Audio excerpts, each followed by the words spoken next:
নমস্কার। আজকে আমি এই ২০২৫ সালের যে মাধ্যমিক পরীক্ষা হয়েছে, এই মাধ্যমিক পরীক্ষার অঙ্ক বিষয়ের প্রশ্নপত্র নিয়ে ২-৪ টা কথা বলব। বিশেষ করে যে সমস্ত ছাত্রছাত্রী মাধ্যমিক পরীক্ষাতে অঙ্কে খুব ভালো নাম্বার পেতে চায়, বেশি নাম্বার পেতে চায়, তাদের উদ্দেশ্যে আমি বিশেষ করে কথাগুলো বলব।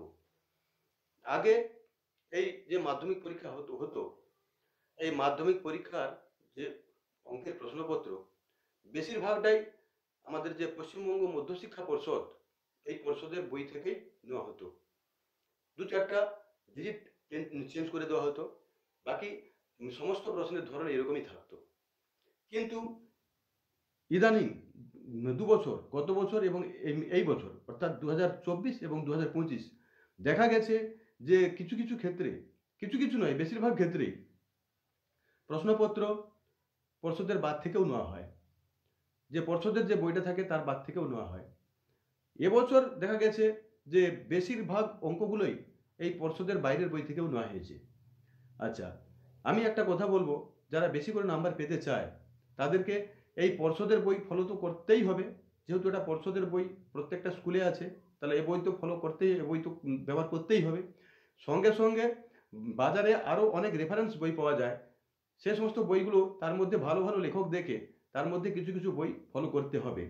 কারণ এই ২০২৫ সালে যে মাধ্যমিকের প্রশ্নপত্রটা পড়েছে অঙ্ক বিষয়ে, এতে দেখা গেছে যে যে রেফারেন্স একটি বই, যার লেখক হচ্ছে অমিতাভ মিত্র এবং বিদ্যুৎ গুহ ঠাকুরতা। এই দুই মহান ব্যক্তির লেখা বই, যার নাম হচ্ছে নবম দশম গণিত। এই বই থেকে বেশিরভাগ অঙ্কটাই হুবাহু টুকে দেওয়া হয়েছে। কিছু ক্ষেত্রে ২-৪টা অঙ্কের ক্ষেত্রে সামান্যতম চেঞ্জ করা হয়েছে, যার ডিজিটগুলো চেঞ্জ করে দেওয়া হয়েছে।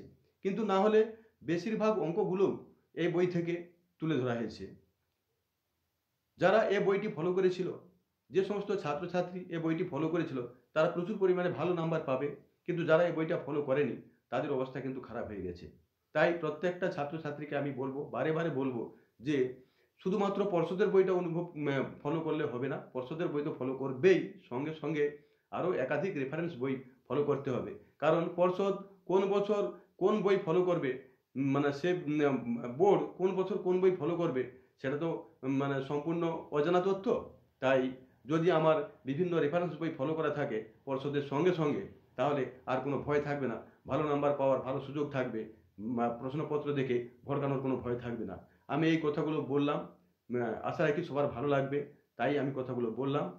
সবাই ভালো থাকুক এবং ভালো থাকুন।